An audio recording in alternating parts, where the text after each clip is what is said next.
Sandoval, un amigo de la casa. Gracias, Cecilia Sofía, por esta invitación. Gracias, Sergio, gerente, líder de Colanta. Gracias, José Ignacio Tamayo, maestro y amigo, gerente de la cooperativa Colega y además miembro de la Junta de Vigilancia de esta gran cooperativa. Soy un hijo de Colanta, porque crecí tomando leche de Colanta, comiendo queso de leche Colanta, queso Colanta, soy fan de Colanta, y aunque hoy vivo en Canadá, pues cada vez que puedo tomo y compro productos Colanta. A Canadá no llegan fácilmente los productos Colanta, hay que hacer algo al respecto, doctor Sergio, hablando seriamente, hay que hacer algo al respecto. Bueno, entonces, muy brevemente, vamos a gozarnos esto, pero les voy a pedir un favor. Vean, este título que está acá, que dice Liderazgo Cooperativo para restaurar la confianza e inspirar esperanza, va a implicar varias cosas. La primera es, les va a pedir que confíen en mí, que confíen en la metodología y que por favor no se vayan a tomar nada personal. ¿Por qué lo digo? Porque hay cosas que de pronto puedo decir que pueden molestar y es parte de la pedagogía que voy a utilizar. Necesito incomodarlos un poco. ¿Incomodarlos por qué? Porque es un tema pedagógico. Cuando estamos muy cómodos, como que nos entra por uno y nos sale por otro, pero cuando incomodamos, algo que se nos quede, ahí es donde tenemos que trabajar. Si yo logro dejar en ustedes algunas preguntas, algunas inquietudes, además de, como bien lo decía Sergio, de pronto convertir los miedos en esperanzas, me voy a sentir feliz y muy satisfecho. Entonces, esta es la primera, no vamos a tomarnos nada personal. Segundo, en lo posible, en lo que dure este tiempo, traten de ver poco el celular y ojalá ni siquiera el reloj. Vamos a tratar de estar aquí y ahora.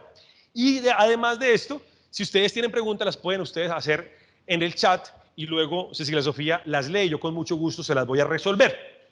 Finalmente, por favor, gocémonos el momento. Esto que voy a hacer es un desafío también para mí porque nunca he hecho este tipo de formato de conferencia así en este modelo, pero me siento feliz de que mi primera vez sea justamente en Colanta. Empezamos. Entonces, 4 ingredientes como una receta. Vamos a preparar una receta. La receta es la receta de la cooperación. ¿Cómo construimos cooperación? 4 ingredientes importantes. Primero, confianza. Segundo, liderazgo. Tercero, inspiración. Y por supuesto, esperanza. ¿Listo? 4 ingredientes. La cooperación, estimados y estimadas, no es un acto espontáneo. No nace porque, ajá, como dicen en la costa. ¿Por qué confían? No, porque, ajá. No, la confianza no es así. La confianza es el resultado de un acto racional, de entender que si me voy solo pierdo.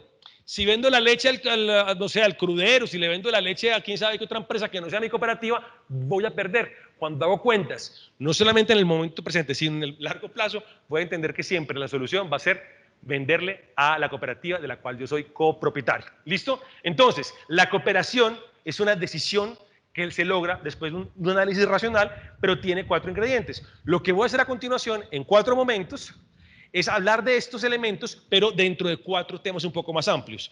Es decir, lo que voy a hacer es darles piezas para un rompecabezas y al final tratamos de armarlo a ver cómo nos queda. ¿Listo? Entonces, primero, les voy a contar una historia. Esto se llama De Ciudad de México a Envigado. Envigado, Ciudad de México.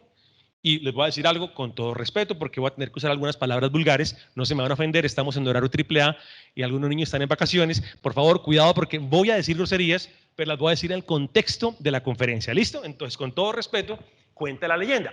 Cuenta la leyenda, ¿puedo traer una silla? ¿Sí? ¿Puedo sentarme? Sí, gracias. Entonces, les voy a contar algo. Cuenta la leyenda que cuando Hernán Cortés llegó allá a Teotihuacán, a donde hoy está Ciudad de México y demás, ahí lo confundieron con la serpiente emplumada llamada Quetzalcóatl. Quetzalcóatl era una deidad que la consideraban que iba a retornar. Así como el cristianismo y como otras religiones está el concepto del mito del retorno, aquí se hablaba que iba a volver una especie de Mesías, que además era blanco y claro, rubio.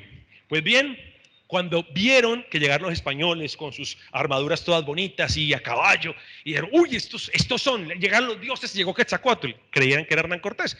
Pues muy tarde fue cuando Moctezuma se dio cuenta que ese no era Hernán Cortés, sino todo lo contrario, no era un dios, sino que era el fin de una era. Justamente Moctezuma es asesinado y ejecutado por Cortés.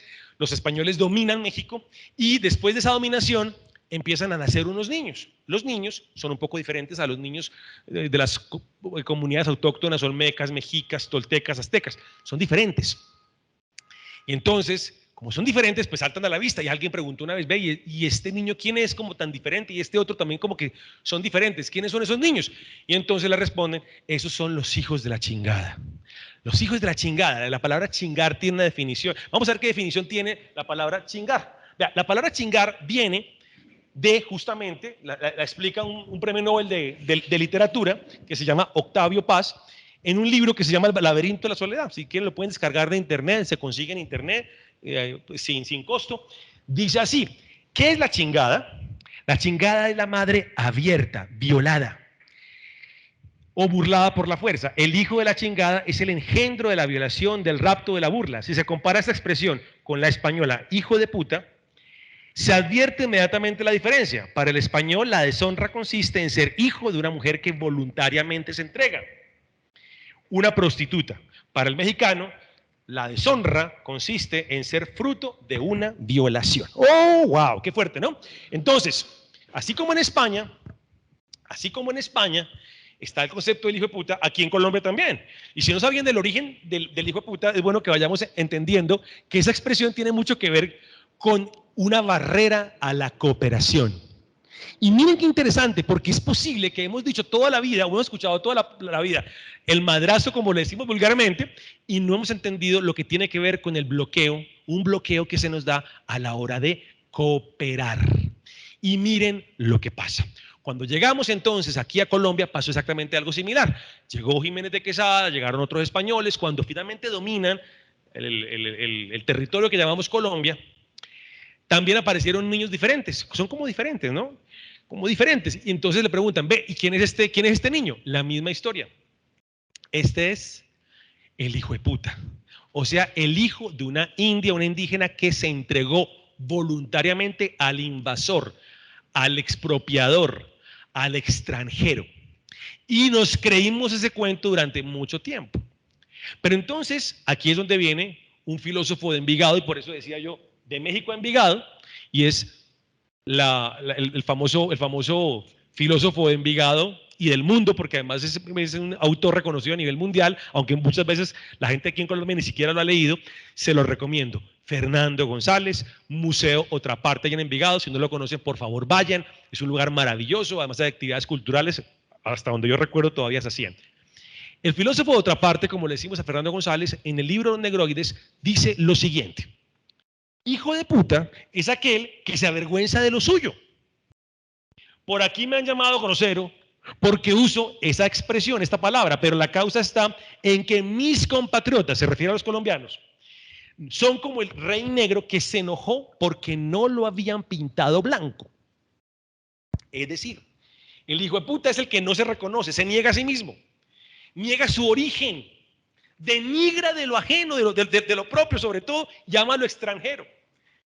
Y dice, hombre, si tuve, alguna vez lo escuché, pero no de un colombiano, lo escuché de un país vecino hacia el sur, decía, si tengo sangre indígena, me lo dijo, si tuve sangre indígena, ya me la limpié, ya me la blanqueé, lo decía con orgullo.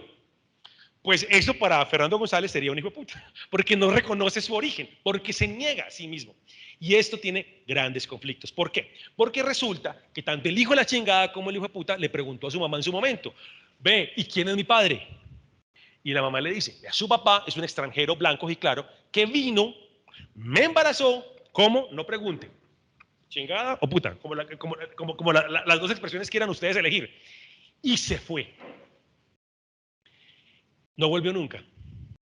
Entonces el hijo pareciera que empezó a buscar y sigue buscando hoy en día un padre ausente, el padre abandónico, el padre que hizo a su mamá puta o chingada y que a él lo hizo un hijo de un padre que lo rechazó. Pues bien, pareciera entonces, y por eso es donde hacemos la introducción, a tratar de entender una explicación que suele sugerir y que se infiere de lo que dice tanto Octavio Paz como Fernando González, que pareciera que estuviésemos buscando ese padre, ese Quetzalcóatl en el fenotipo presidencial. Y miren que el fenotipo presidencial es muy interesante. Desde que se acabaron, desde el Frente Nacional, las elecciones han estado en personajes que ustedes los pueden ver allí. Aquí están todos los presidentes desde 1974. Está López Miquelsen, Samper, está Gaviria, Betancourt, Turbay, Pastrana, Uribe, Santos, Duque, Barco, incluso dos que llegaron, han llegado, al menos llegó otro a la segunda vuelta, pero estos dos particularmente tienen también un parecido. Blancos, ojiclaros. Interesante, ¿no? Es interesante ver cómo pareciera que hay un fenotipo presidencial. Es decir, Colombia históricamente estuvo votando por un padre. Es como si estuviésemos buscando un padre, pero ¿para qué? No para hacerlo el gran presidente, no. Es porque tenemos a quien echar la culpa de que me abandonó. Es porque si lo encuentro, ya no voy a ser un hijo de puta. Ya tengo un papá, aunque me casque, aunque le haya cascado a mi mamá, aunque me haya abandonado, aunque me haya negado el apellido, aunque me haya expropiado, no importa. Es mi papá, entonces ya no soy un hijo de un padre ausente. Pero además, lo hago responsable de mi vida. Le entrego el poder de decidir sobre mí, porque no soy capaz, no me aguanto mi propia realidad, me niego a mí mismo. Y además de eso, lo culpo de mi posible fracaso o de mis fracasos. Y es en buena forma como nos relacionamos con los gobiernos. A los gobiernos les echamos la culpa de lo que va mal. Ah, es que es culpa del gobierno. Bueno, es culpa de mi papá. Y en este escenario, entonces, nos quedan dos preguntas. Ya para terminar, esta primer inicio. ¿Será que estamos buscando un padre? Les pregunto. ¿Será que en nuestra vida hemos buscado un padre de alguna manera, en nuestra vida misma? ¿Será que estamos buscando papás? Así hemos tenido un papá. ¿Será que estamos buscando ese padre que se nos fue? Ese mito del padre abandónico. Y así dejar de ser hijos de ese progenitor abandónico para que nos proteja y a quien reclamarle sobre nuestro destino, ya sea para que nos provea o para culparle nuestros fracasos. Alguna vez escuché decir a un exdirector del Instituto Colombiano de Bienestar Familiar que dada la cantidad de embarazos no deseados y la cantidad de padres ausentes y la cantidad de padres y madres incluso que se fueron de su hogar, se podría concluir que Colombia es un país no deseado. Imagínense qué fuerte esto. O sea, entre hijueputas y no deseados, qué duro, qué conflicto. Y qué difícil entonces construir confianza en nosotros mismos cuando tenemos una especie de narrativa en nuestra historia que claramente tenemos que cambiar. Y entonces aquí es donde emergen las esperanzas y las experiencias y las verdades en torno a quiénes somos. La primera pista está en este personaje. Este personaje no es el justiciero, este personaje es un autor austriaco que se llama Viktor Frankl. Viktor Frankl escribió varios libros, pero el más famoso es El hombre en busca del sentido. Y Viktor Frankl, de hecho lo pueden descargar de internet, ya se consigue en PDF sin costo, está liberado. Él dice una frase hermosa, que es el resultado de su experiencia como psiquiatra, internado como prisionero en los campos de concentración alemanes, nazis, durante la Segunda Guerra Mundial. La expresión es sencilla. Quien se hace consciente de su responsabilidad ante el ser humano que le espera con todo su afecto o ante una obra inconclusa, no podrá nunca tirar su vida por la borda. Conoce el porqué de su existencia y podrá soportar casi cualquier cómo. Es decir, si tú sabes para dónde vas, tú te aguantas lo que sea. La frase no es ni siquiera quien quiere mechones aguanta tirones, no. Aquí el tema es que si sabes para dónde vas, estás dispuesto a pagar el precio. ¿Cómo lo podemos entender en el caso de Viktor Frankl? Porque Viktor Frankl lo que hizo como médico psiquiatra, siendo prisionero, es que trataba de salvar la vida a la gente. Y cuando alguien se trataba de suicidar, nadie podía intervenir, porque terminaban castigándolo severamente a él o a la persona que evitara que otro prisionero se suicidara. Entonces él lo que hizo fue por todos los medios ayudar a que la gente no se suicidara y desarrolló una metodología que, por cierto, ahora sería bueno estudiarla en esta época, que se llama la logoterapia. ¿Esto en qué consiste? Consiste básicamente en descubrir quién eres y descubrir tu responsabilidad, encontrar el propósito de tu vida. Y el propósito de tu vida es lo que le da sentido a tu existencia. Atención, él lo encontró con 3 personas. Uno, un papá de un niño que se salvó de la guerra, pasó la frontera y lo estaba esperando en un país vecino. El papá sabía que si se moría, pues nadie iba a cumplir el rol de papá como él lo iba a asumir. Podrían haber otras personas, pero no el papá que amaba entrañablemente a su hijo. El segundo, el caso de un científico que tenía una obra iniciada y no la había terminado y sabía que nadie podía terminarla porque el conocimiento del proceso que estaba haciendo lo tenía él y nadie más. Y tercero, el mismo Viktor Frankl, que quería en algún momento de su vida llegar a contar a la gente lo que significaba sobrevivir a un campo de concentración nazi durante la Segunda Guerra Mundial. Entonces, si te lees el libro, vas a llegar a esa conclusión. Lo que le da sentido a la vida es la responsabilidad. Y agregaría algo más, la responsabilidad en el amor. Eso es lo que le da sentido a tu existencia. Entonces, aquí es cuando cerramos con esto. La responsabilidad le da sentido a la vida y solo podremos fortalecer nuestra propia confianza en nosotros mismos cuando asumimos nuestras propias responsabilidades. Entonces, aquí hay dos preguntas. ¿Quién eres? Y la segunda, ¿cuáles son nuestras responsabilidades? ¿Cuáles son tus responsabilidades como mamá, como papá, como asociado de Colanta, como ciudadano de tu territorio, de tu municipio, de tu vereda, de tu ciudad, tu país? ¿Cuáles son esas responsabilidades? ¿Cuáles son realmente las responsabilidades que tenemos como seres humanos que estamos compartiendo con otros seres humanos este planeta hermoso llamado la Tierra? Ahí es donde aparece entonces esta frase de Sócrates que acompañaba la entrada al monumento en Delfos, allá al oráculo, cuando le decía al todo visitante, conócete a ti mismo. Y más aún, si te conoces a ti mismo, vas a poder entender el principio de toda sabiduría, porque incluso conociéndote a ti, vas a poder conocer al mundo, a otras personas que también pueden tener los mismos sufrimientos y pensamientos que tú. Esta frase, conócete a ti mismo, por favor, guárdenla. Lo mismo que esta que la pregunta que está ahí. ¿Cuáles son nuestras responsabilidades? Hasta ahí el primer momento. Tiempo para un café, una aromática, un descanso. Pueden ir a, no sé, pueden ir al baño, pueden estirar las piernas. Hacemos si quieren un pequeño mindfulness. Hacemos aquí una pequeña concentración. O nos podemos ir a tomar un juguito. Yo te voy a aprovechar para tomar un juguito, pero aquí creo que hay agüita, juguito. ¿Será posible un juguito? ¡Ah, qué alegría! Muchísimas gracias. Con eso lubricamos la garganta. Bueno, entonces, esta marca me gusta mucho. ¿Sí la ven acá? Colanta. Gracias, Colanta, por este jugo de mandarina. Maravilloso. Muy bien. Un sorbo y seguimos. Entonces, momento 2.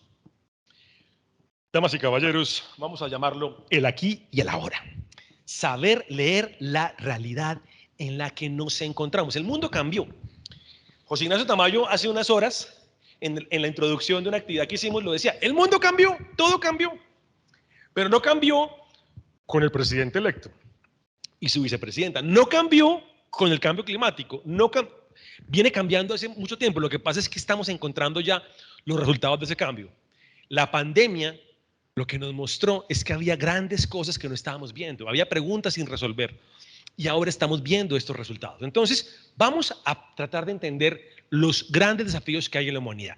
En este momento tenemos un desafío mundial que es la guerra, pero ojo, cuando hablamos de Ucrania, no estamos desconociendo las otras guerras que hay. Hay una guerra en Yemen, hay un conflicto terrible en Siria, la situación en Venezuela, en Nicaragua, en la misma Colombia. No estamos hablando de que todo el mundo está en paz, hay grandes conflictos, pero Ucrania llama la atención del planeta por la implicación en la economía global a partir del suministro de energía, del tema del petróleo, del acceso al gas para Europa, una cantidad de conflictos internos, externos que terminaron afectando otros elementos de la economía. ¿Listo? La inflación misma a nivel mundial, el comportamiento del dólar, no solamente en Colombia. Colombia ha tenido una devaluación, o sea, el precio del dólar se ha hecho más caro. No solamente eso, es otros países también que están sufriendo devaluación por otros factores. Digo, iba a decir, no es solo por el cambio de gobierno acá, es por otros factores que se están dando de manera global, ¿vale? Entonces, hay que entender que estamos en un mundo hoy con muchos desafíos que están emergiendo. Pero según un premio Nobel de Economía que hace 2 o 3 semanas en la ciudad de Valencia, España, en un congreso del Centro de Investigación de Economía Social Pública y Cooperativa CIRIEC, del cual yo hago parte, pero allá en Canadá, ciudad donde habito, en Montreal, lo decía, miren, estimados, todos los problemas actuales de la humanidad que estamos viendo, como la guerra, la inflación, en fin, tienen solución y los gobiernos la van a encontrar. Pero hay 3 grandes problemas que los gobiernos hoy no han logrado atender. ¿Cuáles son? El primero, la inequidad. Segundo, el hambre. Y tercero, el cambio climático. Pongo en este orden y ya se van a dar cuenta por qué. La inequidad no es un concepto de izquierdas ni de partidos políticos, se los voy a explicar brevemente. Es una falla en la economía, es una falla que se ve cuando hay gente que tiene mucha plata y gente que no tiene nada. De hecho, en el mundo un 1% tiene la mayor cantidad de riqueza y el 99% pues estamos con lo que hay. Pero el hecho que haya una minoría con tanta plata, hablamos de inequidad, pero el tema no es tan complicado si no lo vemos en perspectiva. A mayor inequidad, menor dinámica de la economía. A mayor inequidad, menos capacidad de compra en los mercados. Luego, si no hay compras, las empresas no venden, luego no hay desarrollo. Necesitamos que la gente tenga condiciones económicas para comprar. Bueno, la inequidad se convierte en un problema mayor en ciertos países en donde les cuesta mucho a los más pobres llegar al ingreso promedio de la población. La Organización para la Cooperación y el Desarrollo Económico, OCDE, es un organismo del cual hace parte Colombia desde hace unos pocos años, del gobierno anterior. Resulta que ellos han estado midiendo algo que llaman el ascensor social, y es cuánto se demora una persona que nace pobre en llegar a ese ingreso promedio. Pues bien, el resultado es que en Noruega se demoran 3 generaciones. Cada generación son 30 años, es decir, estamos hablando de 90 años. Luego vienen países como Suecia, Dinamarca, Canadá, que se demoran 4 generaciones. Es decir, estamos hablando de 120 años. Pero empieza luego a haber otros países y la franja, la brecha se empieza a ampliar. En Colombia nos demoramos 330 años, es decir, 11 generaciones en ver cómo una persona que nace en el grupo más pobre de la población puede ascender a tener el ingreso promedio. Eso, estimados y estimadas, es un problema grave. Un problema económico grave que no se hizo en este gobierno ni en el anterior, sino que llevamos décadas cometiendo errores de decisiones económicas que han permitido que este tipo de situación esté dándose. Y eso ha dado también pie a que se generen otros conflictos, otras dificultades y argumentos, incluso para criticar o no criticar ciertos modelos económicos. Pues bien, este problema de la inequidad lo solucionamos nosotros de una forma muy sencilla, y es la economía solidaria a partir de la distribución de la riqueza que hacemos con el uso de los servicios, con la capacidad de generar riqueza de manera colectiva y de individualizarla a partir de la transferencia solidaria, que es la sumatoria de cada beneficio, cada servicio, cada producto que me ofrece. En mi caso, Colanta, yo estoy asociado a una cooperativa financiera aquí en Medellín, aunque vivo en otro país, yo soy usuario de mi cooperativa financiera aquí en Medellín y me beneficio de todos los servicios. Cuando yo comparo lo que yo uso y lo que gano por cada uso en comparación a lo que haría por fuera del modelo cooperativo, entiendo que lo mejor es estar siempre en la cooperativa, pero más aún, lo mejor es usar los servicios de la cooperativa. ¿Cuántos servicios estás comprando tú en Colanta? ¿Cuántos productos de tu mesa son de Colanta? Te lo pregunto porque cada producto que tú compras, y tú ya lo debes saber, vuelve a ti, señor y señora asociado, porque cuando pagas por el servicio que tú vendes, esa platica vuelve a ti con más servicios, con un excedente que se reparte y que sirve para financiar diferentes proyectos y actividades. El siguiente es el hambre, que es muy delicado, muy delicado. El hambre no es solamente el hecho de que la gente no tenga alimentos, no es solamente que no estemos produciendo alimentos por cambio climático, sobre el cual me voy a referir ahora, es el hecho de que tenemos ahora un desperdicio increíble de alimentos que incrementa el costo ambiental, el costo social y el costo económico, y que haya una gran cantidad de personas en el mundo y sobre todo países tan ricos a nivel de productivo de alimentos como Colombia, que tengamos niños que no tienen la cantidad nutricional necesaria para poder estudiar y para poder desarrollarse como personas. Eso hace parte también de la inequidad. Muy bien, y el último, cambio climático, el más grave de todos, porque finalmente va a retroalimentar, si me permiten el término, los otros dos. Es decir, a mayor cambio climático va a haber mayor hambre y va a haber mayor inequidad. Entonces, dos noticias relativamente recientes. Esta que está acá es de hace un mes. En Kansas, Estados Unidos, una subida repentina de calor en un área que además estaba seca y con humedad previa, disparó la muerte de las reses. 2.000 reses murieron, 2.000 reses. Aquí está la foto, no sé si la alcanzan a ver. Hay un video en el material que les queda colgado en la página web de Colanta Educa, van a poder ver el link del video, pero si meten en internet ya van a poder ver, si le ponen palabra clave, Kansas, reses, muerte, 2.000, van a ver eso en números y en evidencia. El otro es el domo de calor. El domo de calor que se dio en Licton, Canadá, hace un año, en donde una ciudad se quemó, se incendió por temperaturas que llegaron a casi 50 grados centígrados. Una locura.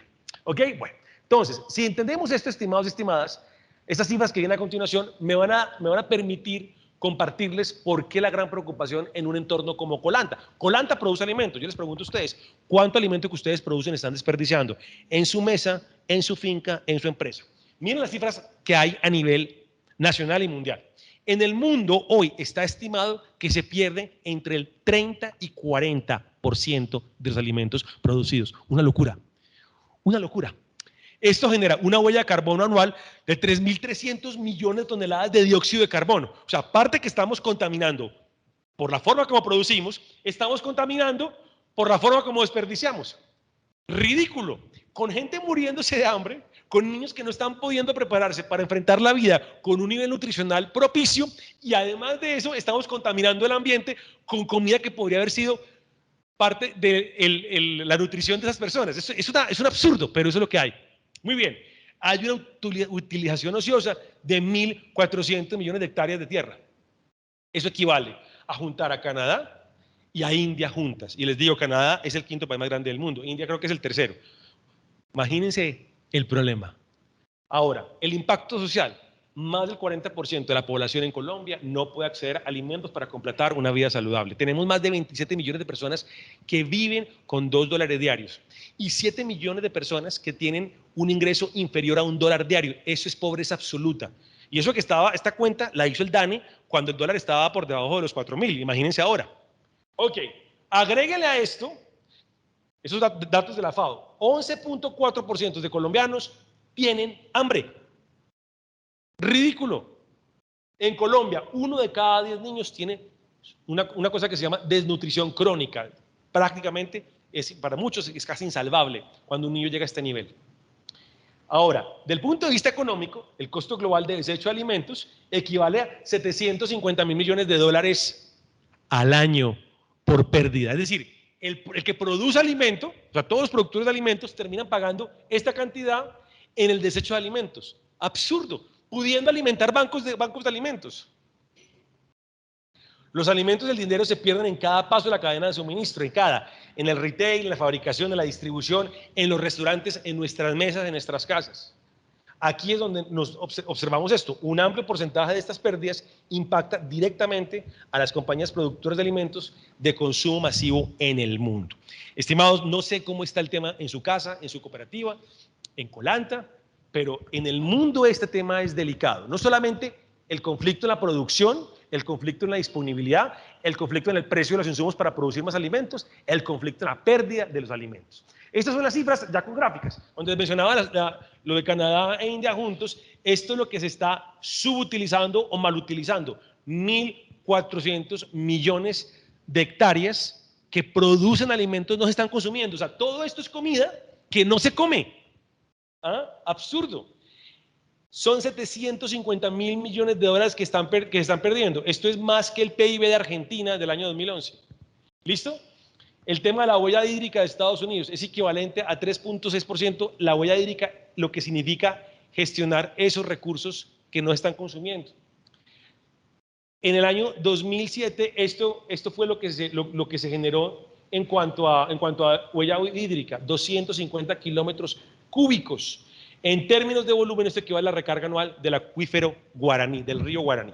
Esto es una locura lo que estamos viendo. Entonces, solo en Colombia, estamos hablando de que se pierde, se desperdicia 34% de los alimentos destinados al consumo humano. Si ustedes alguna vez han estado en un estadio de fútbol grande, la referencia me la dieron con el ejemplo del estadio Nemesio Camacho El Campín, que es un poco más grande que el Atanasio Girardot.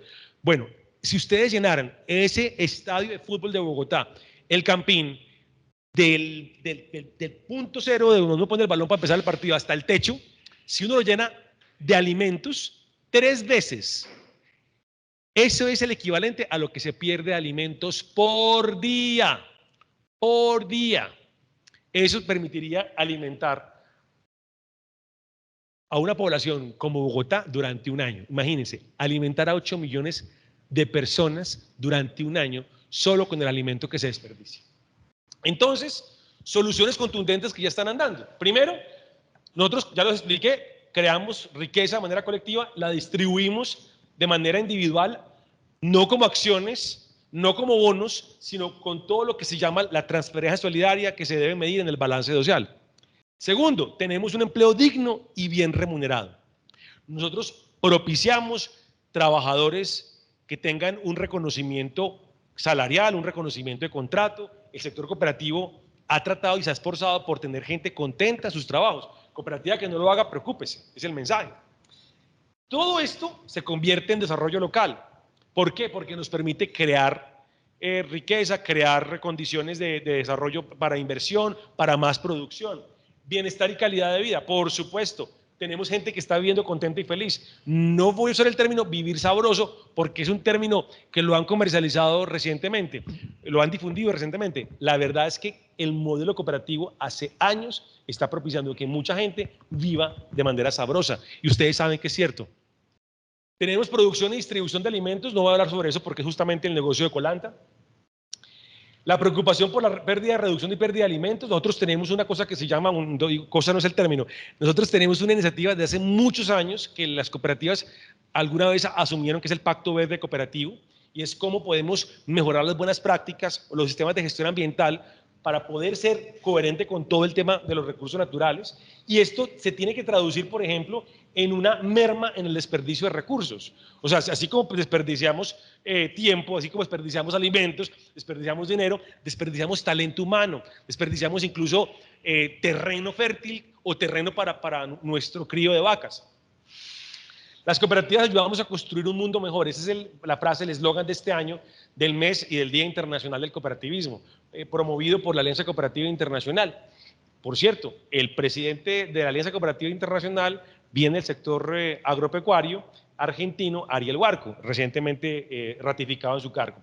Y por último, nosotros, el cooperativismo, en la medida, ya les mencioné, en que podemos sumar todos los beneficios, los descuentos, los auxilios, los subsidios, los precios de mercado que me compra la leche. Si yo sumo todo eso, yo voy a ver que mi transferencia solidaria es superior. Es decir, mi ingreso personal, familiar, se incrementa porque hago parte del sistema de la economía social y solidaria. Y esto yo lo debo medir en mi balance social y mostrárselo a mi gente. Yo como cooperativa, a mis asociados. Y yo como papá o mamá asociado, mostrárselo a mis hijos, a mis hijas, a mi comunidad. ¿Por qué? Porque es parte de mostrar que por aquí es el camino. Ok, momento 3. Ya vamos por la mitad. Otro momento para descansar. Voy a tomar un refresquito. 2 sorbos. Ahora fue 1, ahora voy por 2. Permíteme, 2 sorbos. Gracias.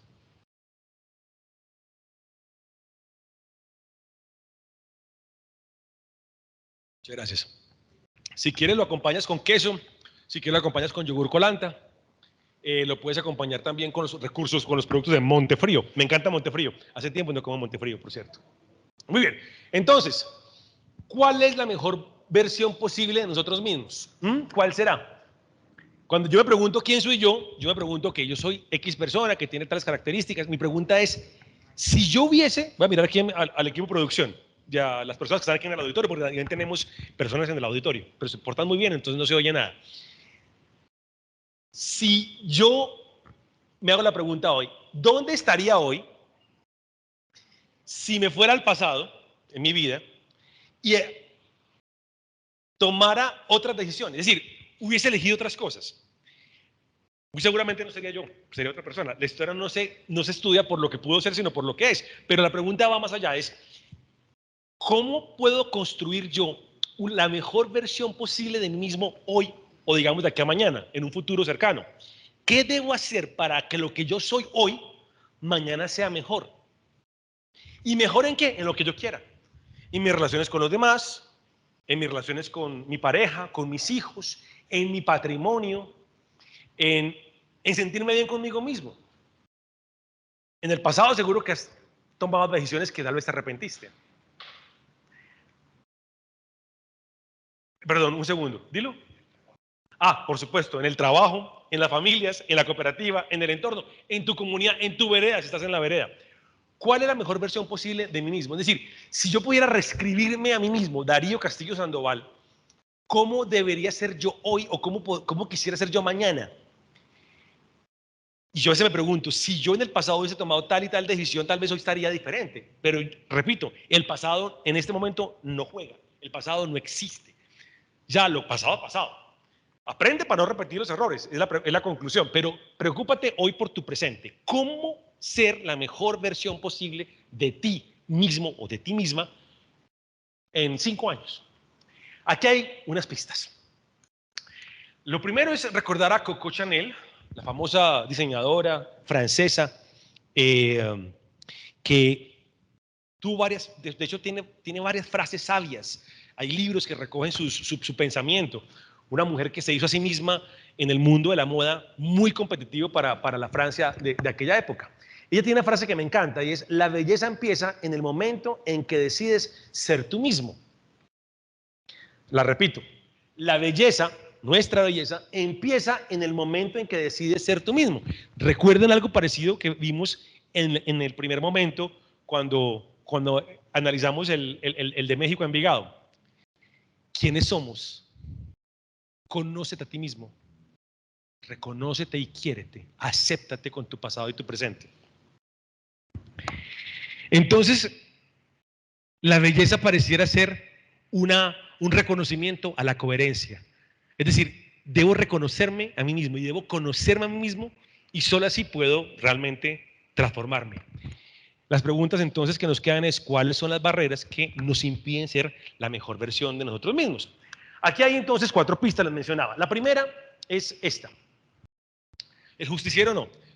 La poca confianza en nosotros mismos. Esa poca confianza tiene que ver con temores, miedos, expectativas no cumplidas. Por ejemplo, cuando dependemos mucho del qué dirán. Cuando, por ejemplo, dependemos mucho de la aprobación de los demás. Y yo creo que aquí no hay mucha gente que le haga caso a las redes sociales. Pero si tu estado de ánimo depende de los likes o de los me gustan en alguna red social, Facebook, Twitter, Instagram, si es que lo usan, tenemos problemas, tenemos grandes problemas de amor propio. Nuestro amor propio como que se lo depositamos a otros, que muy seguramente ni les interesa que estemos bien. Y si nos va bien, hasta les puede dar esta envidia. Nosotros tenemos que entender que la confianza en nosotros mismos es un tesoro que hay que cuidar.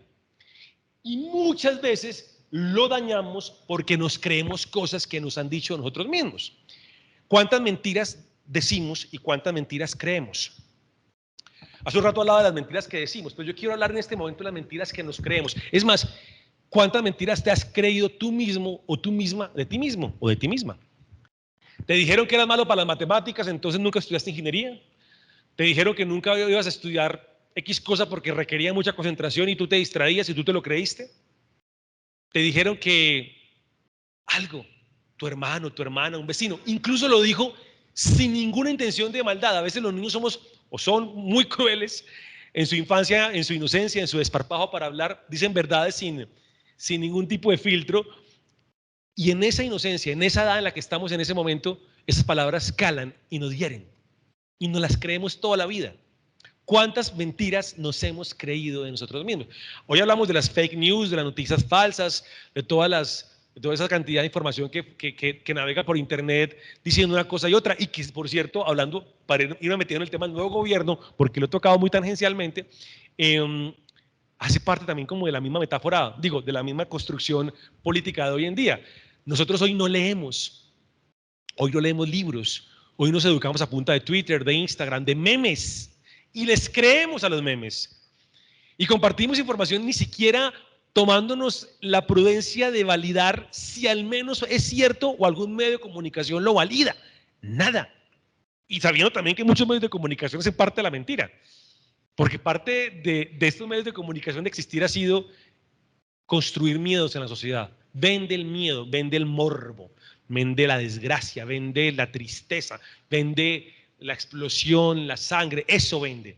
Entonces mi pregunta acá es: ¿cuántas mentiras nosotros creemos y nos hemos creído? Y casi que la invitación acá es cómo desintoxicarnos de esas mentiras, cómo zafarnos de la mentira que nos invade y que no nos ha permitido ser la mejor versión de nosotros mismos. Y esto nos lleva al tercer punto, la incoherencia. ¿Qué es la incoherencia? La incoherencia es no pensar, decir y hacer lo mismo. Te han dicho que los ojos son el espejo del alma. Lo que tú ves en los ojos del otro, lo que tú sientes con lo que te dicen los ojos del otro, de la otra, son cosas que a veces no vas a poder nunca escuchar de viva voz.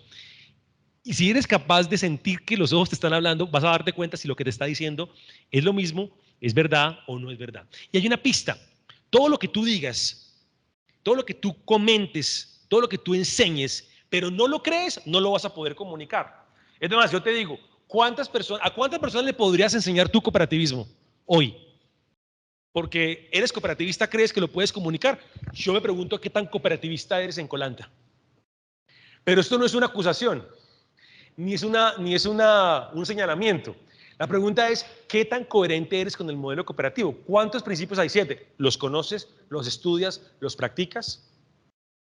¿Te has preocupado por ser la mejor versión cooperativista de ti mismo, de ti misma? Ahí es donde tenemos que pensar si nuestro camino está bien enfocado o nos estamos desviando entre lo que decimos que hacemos y lo que pensamos. Tenemos que lograr coherencia. No podemos comunicar aquello que no creemos. Para creer en el modelo, hay que vivir el goce del modelo. La gente que no conoce cooperativismo muy difícilmente le va a creer o lo va a promover.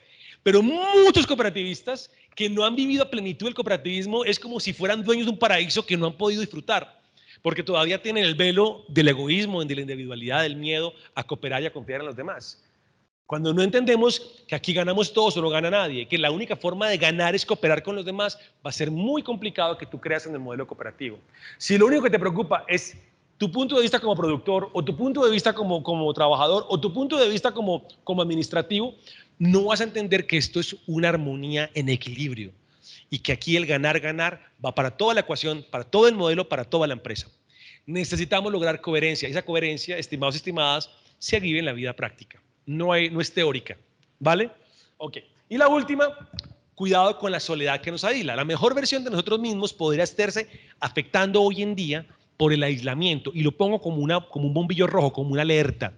Llevo 2 semanas de haber llegado al país. Voy a estarme otras 2 semanas confiando en Dios. Qué alegría estar en casa. Yo crecí en Medellín. Me casé con cartagenera, hoy estoy de polo en Cartagena, pero he estado en Bogotá, Medellín, Cartagena y Barranquilla en estos días, y les digo algo doloroso, me he enterado de al menos 7 personas que conozco con algún tipo de problema mental, con algún tipo de conflicto en su cerebro. Y muchas de estas enfermedades mentales que están apareciendo, que se están develando tras la pandemia, lo que nos están mostrando es que ya teníamos problemas de antes que no nos habíamos dado cuenta. Temores, aislamientos, miedos, inseguridades, que no se hablaron a tiempo. Cuidado con aislarnos, cuidado con quedarnos solos, cuidado con el hijo, con la hija que está muy ensimismado en sus cosas, cuidado con no darle tiempo, porque recuerden que amor se escribe con T de tiempo. Si no escribimos el amor con T de tiempo, entonces lo que tenemos puede ser otra cosa, un rol de proveedores, pero se nos puede caer el escaparate si no le damos al amor la letra más importante, la T de tiempo. Cuidado con aislarnos, con sentirnos los más y pensar que los demás de pronto no nos aportan o siempre nos están utilizando. Hay que tener mucho cuidado de lo que nos estamos creyendo, de la mentira que muy seguramente el mundo actual nos está vendiendo. Si ustedes se dan cuenta, el mundo nos está vendiendo ese tipo de lógicas. Y ojo, esto no es una crítica a la gente que no quiere tener hijos, pero el mundo hoy está tendiendo a una reducción de la población y está tendiendo a no tener más hijos. Las familias hoy son incluso de una persona. Hay 14 tipologías de la familia colombiana y existe el concepto de familia unipersonal. Hay una unidad residencial, no digo el nombre, aquí en Medellín, en la avenida de Las Vegas, unos apartamentos que yo conocí cuando eran apartamentos familiares, pero hoy por hoy hay en esa unidad residencial apartamentos que los han tumbado internamente, son grandes, y les han construido muros para hacer habitaciones más pequeñas y meter a más gente. Y son una especie de inquilinatos dentro de los apartamentos para personas que viven solas. Entonces, es un derecho y un deber, claro, la gente vive como quiere vivir, pero cuidado con aislarnos, cuidado con quedarnos solos, porque el cooperativismo justamente es lo contrario, estamos apostando por la cooperación y en grupo. Entonces, si ustedes hacen parte de un país con muchas diferencias que no han logrado todavía integrarse del todo. Las últimas votaciones nos lo mostraron, ¿no se acuerdan? La votación que votó por el presidente electo es la periferia y el centro, el más desarrollado, votó por el otro candidato perdedor. Nos muestra un poco cómo estamos. Pero este país de periferia y centro es también un país que está unido por un sentimiento que parece ser justamente de anticooperación.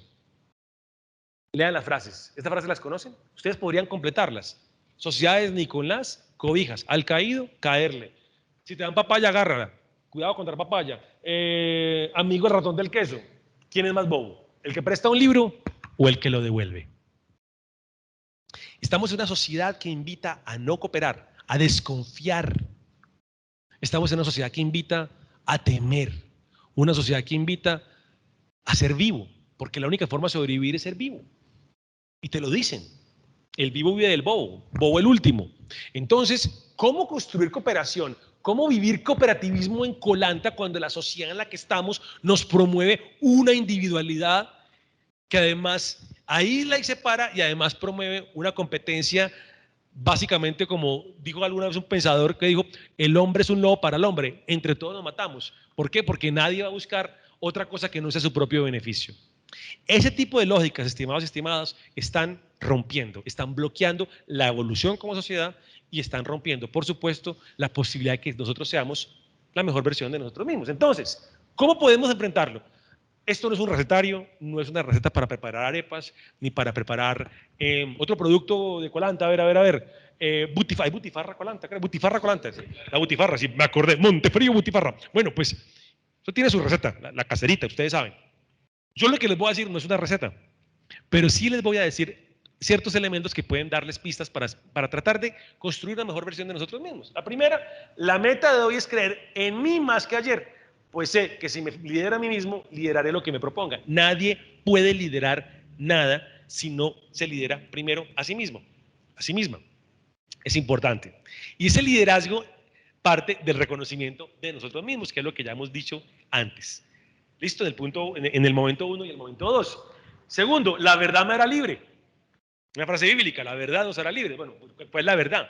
Por ahora, conocerme y reconocerme para adquirir autonomía. Autonomía, la raíz etimológica de la palabra autonomía. Auto, por mí mismo, aplico el tratado, la norma, la ley.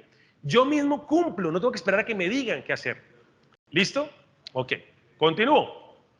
Tercero, lograr construir una vida coherente donde lo que piense, diga, sienta y haga esté orientado en la misma dirección, cuidando a sí mismo mi autenticidad y mi esencia como ser humano. Esta es clave, lograr esta vida coherente, lograr tratar de ser mi palabra. Es decir, lo que tú digas que vas a hacer, hazlo. ¿Se acuerdan los negocios aquí en Antioquia? Bueno, y en el mundo, en Colombia, pero aquí en Antioquia se sentía un orgullo que durante relativamente hasta relativamente hace poco tiempo todavía muchos negocios eran de palabra. Tú dabas la mano y era suficiente. Ese tipo de acuerdos de palabras son los que demuestran justamente esto de ser auténtico, de ser uno mismo. Y una autenticidad que además hoy está en cierta amenaza, sobre todo en generaciones más jóvenes, que están encontrando una inspiración, un tipo de liderazgos o de influencers o de personas en redes sociales que no te están enseñando absolutamente nada útil, que se lucran por cada minuto que tú les dediques conectado, porque eso es lo que ellos monetizan, mientras tú estás perdiendo tiempo que podrías haber estado dedicado a estudiar otra lengua, a prepararte en una práctica diferente, en cuidar mejor tu finca o al menos en compartir más con tu familia. Y por último, jamás alimentes el miedo al fracaso de ti mismo o el miedo a confiar en los demás. Sería como abrir un hueco en la bolsa de tu propia riqueza. La confianza es la moneda de pago en el sector de la economía solidaria. En el cooperativismo acumulamos riqueza a partir de la cooperación. Sin cooperación no hay nada. Sin confianza no hay cooperación. Sin confianza todo se cae. Entonces, ¿cómo podemos mejorar esa confianza? Confiando en nosotros mismos, pero también confiando en los demás. Sabemos que hay tradiciones, sabemos que a veces nos fallan, sabemos que a veces nos quedan mal, sabemos que a veces le damos la mano a alguien que luego nos clava un puñal por la espalda, literalmente, pero no tenemos otra opción que seguir confiando. Claro, podremos aprender, no cometer los mismos errores, crear cierto tipo de protección para no ser utilizados, pero si caemos en el mundo de la desconfianza, no vamos a ser literalmente felices, nos va a costar mucho. Nos va a costar mucho poder construir una mejor versión de nosotros mismos si vivimos en un mundo de desconfianzas. Y por último, y con esta no hago pausa, porque vamos a acabar y quisiera saber si hay algunas preguntas, porque me quiero referir ahora sí a esta incertidumbre que llamamos nuevo gobierno o el cambio, y es el liderazgo como el resultado de nuestra coherencia, ¿vale? Y ahí es donde me voy a un concepto que se llama la red de mutualidad. Esto fue una frase de Martin Luther King, un líder afrodescendiente que marcó un hito en la historia de Estados Unidos en los 60s, a partir de la lucha por los derechos de la población negra. Una población que vio, digamos, el culmen de sus sueños con la llegada de Barack Obama, pero que después de lo que pasó con el señor George Floyd, cuando muere en manos de la policía y que desencadenó todo este movimiento de Black Lives Matter, pues justamente lo que vimos fue que todavía hay un gran problema de racismo, un gran problema de estigmatización. Y eso ha generado otro tipo de cosas sobre las cuales no me voy a referir ahora, pero sí quiero que tengamos esto en cuenta porque el tema afro va a ser relevante en el nuevo gobierno a raíz de la vicepresidencia de Francia Márquez. La frase es: en realidad todo lo que es vida está interrelacionado. Todos los seres humanos somos parte de una red de mutualidad inescapable. Yo nunca podré ser lo que debo ser y tú nunca serás lo que debes ser hasta que yo no sea lo que debo ser. Esta es la estructura interrelacionada de la realidad. Esto no es izquierdismo, no es comunismo, esto viene de un pensamiento africano, del Ubuntu, sobre el cual me voy a referir en 2 diapositivas más. Esto tiene que ver justamente con entender que soy más persona en la medida en que me relaciono con otra persona. Alguna vez un pensador chileno, Maturana, no Pacho Maturana, que era el pensador colombiano, no, estoy hablando de Francisco Maturana, sino Humberto Maturana, cuando dijo que una persona es más persona en la medida en que se relaciona con más personas y que no hay amor sino actos de amor. Tal vez ustedes lo habrán escuchado. Bueno, este personaje lo que está diciendo es lo mismo que plantea Martin Luther King. Solo puedo mejorar como ser humano si yo entiendo que hago parte de un todo. Y que si ese todo está en desequilibrio, yo también voy a estar en desequilibrio. No puedo pretender estar bien si hay gente que está mal. Algo está fallando. Y parte de entender esto es ese cambio, es esa conciencia que creemos está ya empezando a generarse. Entonces, aquí hay 2 personas claves para entender el tema de Ubuntu. Tenemos a Desmond Tutu a la izquierda y Nelson Mandela a la derecha, ambos ya fallecidos. Pero ambos fueron fundamentales para que Sudáfrica, cuando finalmente se cayó ese modelo racista que apartaba, el apartheid, como le decían, el apartheid, donde se separaba el blanco y el negro para todo, y que causó tantas muertes y tanto dolor en Sudáfrica, pues cuando llegó Mandela, él hizo posible que los que pensaban que a lo mejor, los blancos, que pensaban que iba a haber como una retaliación por cuenta de los negros, lo mejor era irse del país y abandonar, y mucha gente lo hizo. Este tipo demostró, junto con el apoyo de Desmond Tutu, que tenían que reescribir la historia, que era necesario una reconciliación y un perdón y un reconocimiento como nación con una idea. ¿Cabemos todos o no cabe nadie? Entonces miren ustedes esto, qué bonito. El Ubuntu es una lealtad y una humanidad hacia los otros. Yo soy un humano leal cuando reconozco al otro y el otro me reconoce a mí. Soy porque nosotros somos. Yo soy porque todos somos. No puedo ser sin un nosotros. Yo no existo sin un colectivo.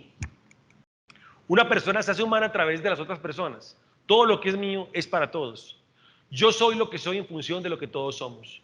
¿Cómo puedo ser feliz si los demás están tristes? Esto se los digo porque creo que va a ser parte de un mensaje y de una narrativa del nuevo gobierno que va a ser importante escuchar. Vamos a entrar en una especie de proceso de preguntas incómodas y de respuestas que necesitamos plantearnos, y es la visión de lo colectivo. Pero lo interesante es que nosotros somos estudiantes avanzados en este nuevo curso que llega, porque quienes han practicado esto ha sido justamente la economía social y solidaria, el cooperativismo. El hecho de creer en que otro mundo es posible no es carreta, no es una imaginación poética de algún hippie de los años 60 que se mantuvo en ideas revolucionarias. No, esto es hacer empresa de una forma diferente. Usted le dijeron que la forma de hacer empresa a muchos era empresa capitalista, acciones, ya, 3 gatos, un gato, 10 gatos dueños de un montón de cosas y el resto trabajadores.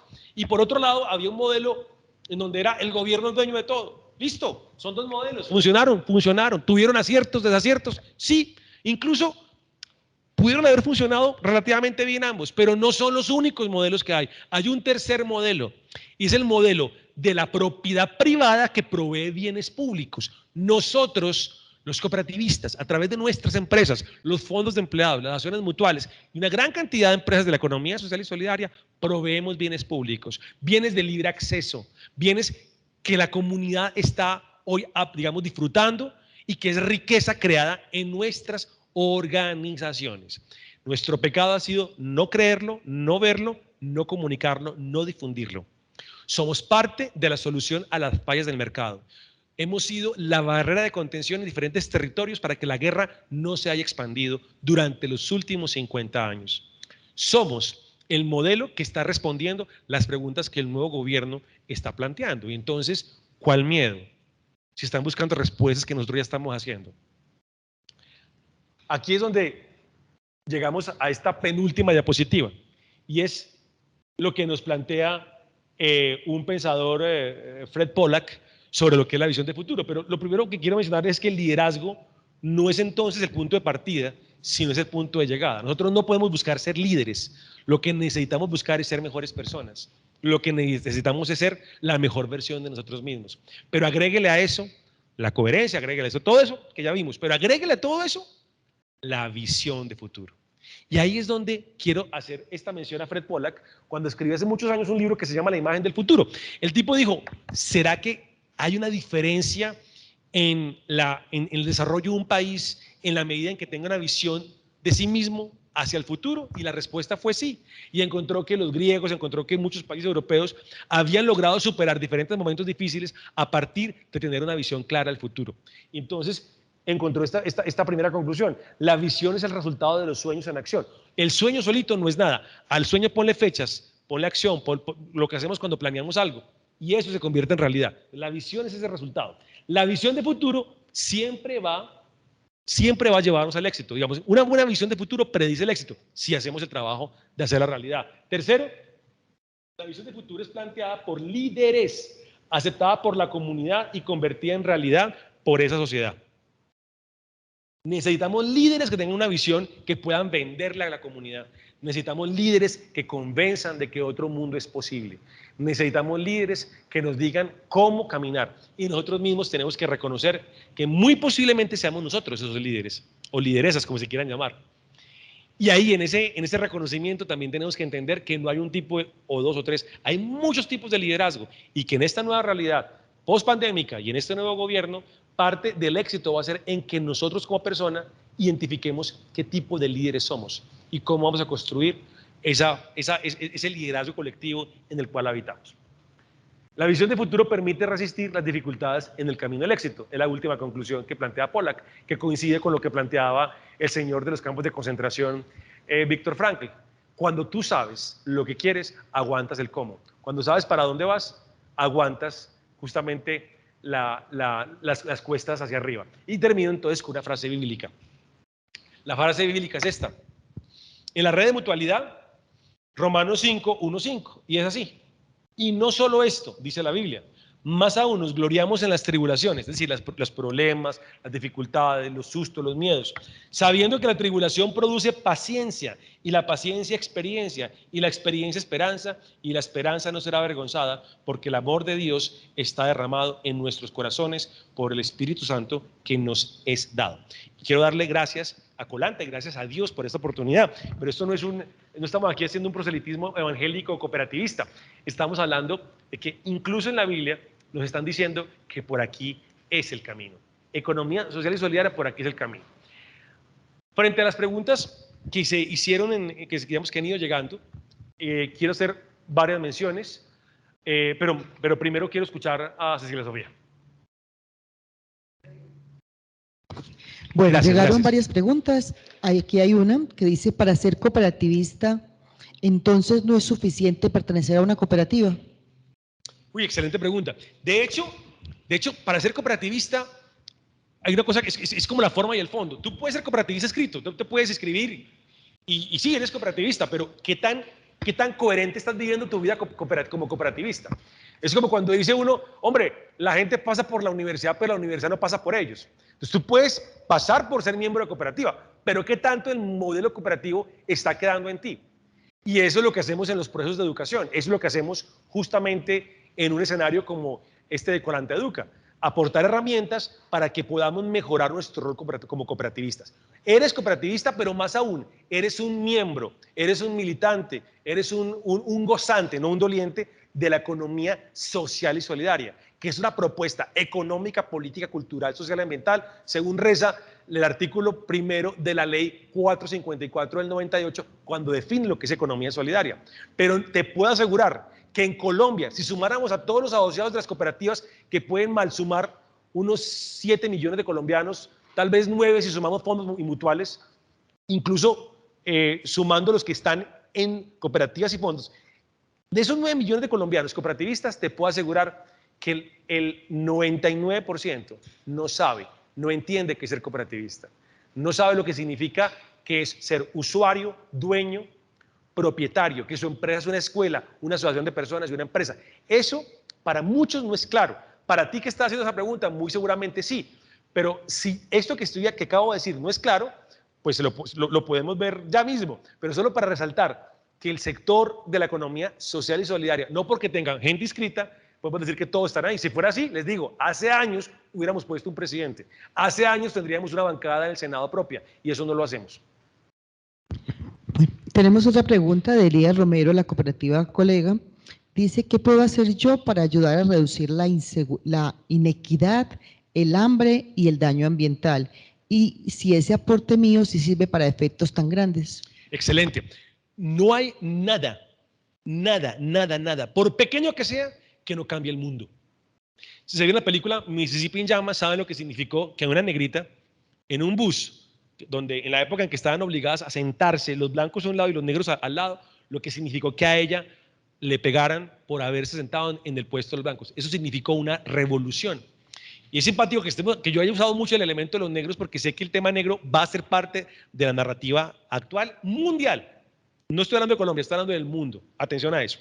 Entonces, entendiendo que lo que tú hagas en tu metro cuadrado puede cambiar el mundo, yo te invito primero a revisar el tema de los desperdicios, en todo sentido. ¿Listo? En todo sentido. Esto tiene que ver con el uso del agua, tiene que ver con el desperdicio de alimentos, tiene que ver con el ahorro mismo, con el consumo, en qué estás consumiendo. Te lo pongo así, estás generando riqueza con el modelo cooperativo. ¿Y dónde te la estás gastando? ¿Te la estás gastando por fuera del modelo? Te tengo una pista. Padre rico, padre pobre, Robert Kiyosaki. Él en su libro, El padre rico, padre pobre, explica cómo piensa el rico y cómo piensa el pobre y el de la clase media. El de la clase rica, cuando recibe $1, no lo gasta, lo captura y lo invierte para que le produzca más plata. El de la clase media y el pobre, por lo general, lo que hacen es que cogen ese dólar y lo consumen. Pero peor aún, lo consumen y se endeudan, sacan la tarjeta de crédito y se endeudan. Entonces, recibieron $1 y en menos de nada no tienen el dólar, deben $2 más el interés. ¿Ya? Entonces, atención, lo que hay que entender acá es que si estás generando riqueza como asociada a una cooperativa, ¿qué tanto de tu consumo está quedando en el sistema cooperativo? ¿Qué tanto de tu consumo está quedando en Colanta? ¿Estás ahorrando en un banco o eres copropietario de una cooperativa financiera como lo soy yo? 5 cooperativas financieras, todas están en Colombia, pero además tienes ahorro y crédito Colanta. ¿Estás ahorrando en ahorro y crédito Colanta? ¿O estás gastando tu plata no sé en qué banco del país? ¿En dónde tienes tus finanzas? Ahí parte de la diferencia, la coherencia en el metro cuadrado. Eso tiene implicaciones en tus finanzas personales. Y en tu metro cuadrado, muy seguramente la gente te va a empezar a ver y te va a querer imitar. Ahora, pongámoslo en una escala global, una escala más amplia. Colanta está en buen momento de empezar a tomar medidas de cara a estos temas de objetivos de desarrollo sostenible como la reducción en la pérdida de alimentos. Está en el momento de tomar decisiones frente al tema de la huella de carbono y tiene todos los elementos para hacerlo. El tema es poder tener la herramienta tecnológica o la forma de medición, la métrica, dicen los ingenieros, para poder convertir eso en información que nosotros como asociados la veamos y la entendamos y nos sintamos propietarios de esa información. Me explico, que Colanta te diga cómo en tu finca puedes reducir justamente la huella de carbono, cómo tú misma en tu casa puedes reducir el uso de ciertos recursos naturales. Todo eso hace parte de un todo, pero si Colanta no lo hace, no por eso tú tienes que dejar de hacerlo, porque muchas veces Colanta lo puede propiciar y la gente no se lo cree, y si no se lo cree, esto va a fracasar. Se necesita de disponibilidad, primero acá y luego acá, para que lo que inicie Colanta tenga eco. Claro que se puede cambiar. Bueno, tenemos otra pregunta que dice, usted habló del miedo. ¿De qué manera afecta el miedo colectivo y la incertidumbre al cooperativismo?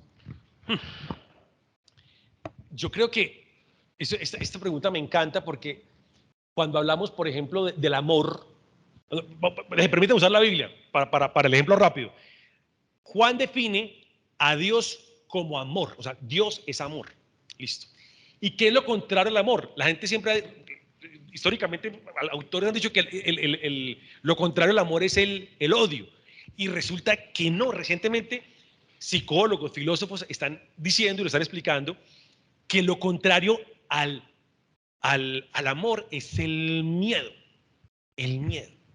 Y el miedo suele crecer en escenarios de falta de información, en escenarios justamente de oscuridad donde no sabemos qué va a pasar mañana. Y en el cooperativismo sucede un poco esta sombra. La gente no conoce el modelo, no conoce sus beneficios, no conoce sus goces, no conoce toda la cantidad de oportunidades que hay, no solamente en mi contexto de Colanta, en el contexto de colega, como el caso de la cooperativa que bien gerencia José Ignacio Tamayo aquí presente, y de la cual soy miembro en la distancia, y otras tantas cooperativas en el país que hacen parte de este modelo. No, es que hay un montón de servicios cooperativos, fondos de empleados y mutuales que hacen que otro mundo sea posible. El mundo, ¿se acuerdan de un expresidente colombiano que decía, vamos a construir un país de propietarios? ¿El país de propietarios cuál? El nuestro, el que ya tenemos, el cooperativista. Tenemos más de 9 millones de dueños de empresas cooperativas solidarias, mutuales, fondos de empleados. Y ni qué decir de las organizaciones solidarias de desarrollo, de las del sin ánimo de lucro, no con ánimo de pérdida, pero que están impactando a las comunidades, corporaciones y algunas asociaciones. Este tema del miedo se rompe en la medida en que tenga conocimiento e información. Rompo el miedo cuando tengo la capacidad de leer, pero si no leo, si no investigo y si me quedo con lo que me cuentan, entonces voy a la pregunta, ¿cuántas mentiras te estás creyendo y cuántas mentiras estás diciendo? Necesitamos que el cooperativismo sea tu verdad, sea nuestra verdad, porque no vamos a poder hacer de Colanta una empresa aún más grande de lo que ya es si no creo en el modelo que promueve Colanta. Bueno, tenemos otra pregunta que dice, ¿cómo se puede tener confianza cuando existe competencia con empresas privadas y cuando los fines son contrarios, ya que el fin de la cooperativa es social y el de la empresa privada no es ser lo social realmente? Bueno, ojo a esto. Excelente pregunta, pilas, no. El fin de una cooperativa es la satisfacción de las necesidades de sus miembros. Luego tú puedes creer que es social, pero tú no lo haces si no hay plata. La plata en el cooperativismo es el medio, no es el fin. ¿Ok? Entonces, sin mística no hay mástica y sin mástica no hay mística. Necesitamos plata, necesitamos hacer billete, necesitamos crear riqueza. Un país de empresarios cooperativistas hace que hoy tengamos, el caso de Quebec, donde yo habito, en la provincia de Quebec, es una población que tiene escasamente poco más que la población de Bogotá y tiene 220,000 trabajadores de economía social y solidaria y tiene casi que exactamente la misma población de personas, de asociados a una empresa cooperativa. Y agrégale además que el territorio, solo el territorio, la superficie, es una superficie que es más grande que Colombia. Atención, entonces, frente a la pregunta que me encanta, nosotros tenemos que ser claros que frente a la empresa privada, obramos como cualquier otra empresa. Vamos cumpliendo con las reglas de juego, con la legislación y con todo lo que me dice la teoría de empresa. Calidad, precio, producto, promoción, atención al cliente, servicio al usuario, servicio y buena atención a nuestro asociado. Todo eso entra a jugar, porque tenemos que ser los mejores. Y que nos compren no porque tan bonitos cooperativistas, no, es porque producimos la mejor leche, porque producimos el mejor queso, porque tenemos la mejor atención a nuestros grupos de interés, los compradores, el gobierno, a todo el mundo. Eso es súper importante. Ahora, si mañana, y me voy un poco más allá para meterme en sus ranchos con todo el debido respeto, pero conozco un poco del tema justamente por lo que lo he vivido en otros escenarios. Si a mí mañana en mi finca llegan y me dice una empresa, le compro la leche a más precio de lo que le ofrece Colanta, yo entonces lo desafío, o la desafío, a que haga cuentas. Las cuentas no son en el hoy, las cuentas son en el tiempo. ¿Cuánto le ha dado Colanta en el tiempo? ¿Cuánto significa no solamente el precio de compra, de la leche, sino los otros servicios que ofrece Colanta. Hombre, que no los uso, pues mira a ver qué pasa que no lo está usando. El portafolio, mira a ver qué pasa que no está usando el portafolio. Y si su portafolio no le está sirviendo, a la próxima asamblea postúlese o ponga un proyecto y diga, oiga, yo quiero participar, quiero promover algo, hay que revisar ese portafolio para ver cómo hacemos que esto nos responda a otros intereses, porque el tiempo está cambiando, por lo que sea. Si usted mañana rompe la cooperación por un diferencial de 3, 10 pesos, 20, lo que sea, no está entendiendo todo el beneficio que significa la transferencia de la economía solidaria, toda la cantidad de servicios que tenemos alrededor. Yo lo desafío, no hay empresa que le gane a una cooperativa cuando entiendo todos los plus adicionales que otra empresa no me va a ofrecer. Empezando por el primero, en la otra yo no soy dueño, en Colanta sí. Bueno, muy en la misma línea de la pregunta anterior, dice, ¿qué podemos hacer como asociados trabajadores para garantizar y aportar a un modelo sostenible en nuestra cooperativa Colanta? Bueno, es una pregunta también muy al lugar porque implica la coherencia. Yo los invito y las invito definitivamente al momento uno, y es conócete a ti mismo. O sea, primero revisa quién eres tú en Colanta, cuál es tu rol en Colanta, quién eres tú, cuál es tu yo cooperativo. Y podríamos hacer talleres de esto, podríamos hacer un test y hacer tu autoevaluación y decir, mira, yo soy de 1 a 10, 7. ¿Por qué? Porque uso esto, pero no hago esto y esto otro. Ok. Entonces, sería muy bueno saber cuál es la distancia entre esa mejor versión de ti mismo. Es decir, la mejor versión del asociado de Colanta que puede ser hoy con base en la coherencia que estás viviendo tú en tu finca, con tu leche, con lo que estés, o en tu rol como trabajador, en tu rol como funcionario. Evalúate en tu rol actual, dependiendo del rol que tengas, cómo estás en Colanta. Eso es lo primero, evaluarnos. Segundo, identificar escenarios de participación. Volvemos al tema del hijo de la chingada. Buscamos a un tercero para darle palo o para reclamarle que le fue bien. Entonces, que eso fue culpa del consejo, no, que eso fue culpa del gerente. ¿Y usted qué hizo? Se quedó a esperar a que los demás hagan. Vea, si usted no ha hecho parte de un comité, es hora que se espabile y piense cómo ser parte de esos comités que tiene Colanta en el territorio, en el país y en los diferentes campos de acción que tiene la cooperativa.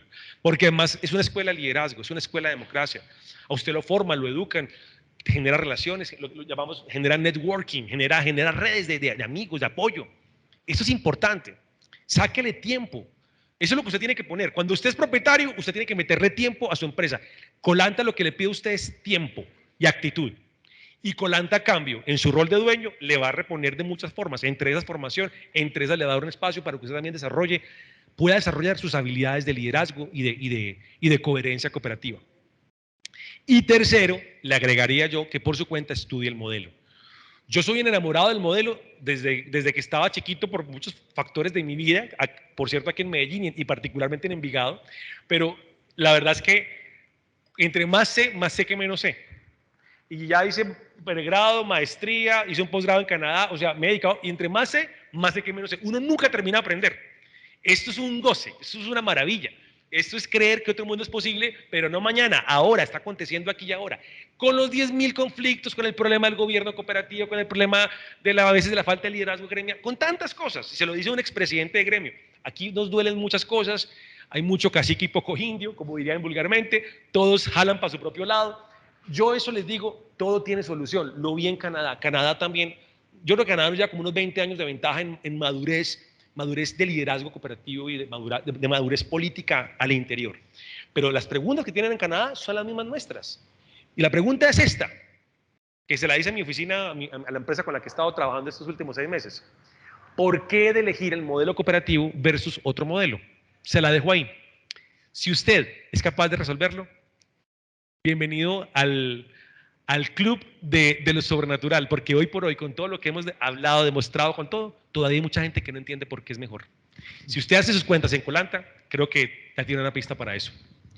Bueno, tenemos otra pregunta que dice, ¿qué falta para que el modelo cooperativista permita el fortalecimiento del sector para propiciar los beneficios a la sociedad de forma articulada? Bueno, 3 elementos claves. Yo creo que lo primero es entender que somos parte de un todo, necesitamos fortalecer la integración del sector cooperativo. Es decir, Colanta es Colanta, pero hay más cooperativas lácteas, hay más cooperativas de financiación, hay más cooperativas de comercialización. Yo creo que las cooperativas grandes como Colanta pueden jalonar una madurez sectorial industrial. Es decir, lo que uno ve en otros países es que las grandes cooperativas se convierten como en madrinas de las cooperativas pequeñas y de otras empresas de la economía solidaria porque comparten valores y les permiten, digamos, o sea, les crean como una especie de sombra. En otros países los subsidios, como el caso de Canadá, ayudan para que esto sea fácil. Aquí no hay subsidios del gobierno. Luego debería haber algún mecanismo. Les tengo una notica. En la ley 454 se creó un FON, es un fondo de fomento de la economía social y solidaria que nunca se reglamentó, que se hicieron intentos y por intereses políticos, yo me abstengo de decirlo acá, fracasaron. Y estoy hablando desde el año 98 que quedó formulada la ley y aún hoy no hay. No, que la plata del SENA, no, que el SENA no es. El SENA, y yo fui miembro del Consejo Directivo del SENA.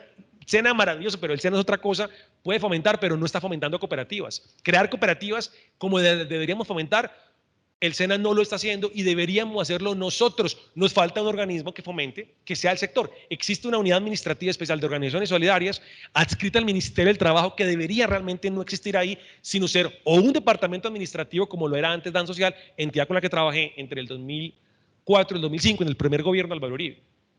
Lo terminaron, lo cerraron.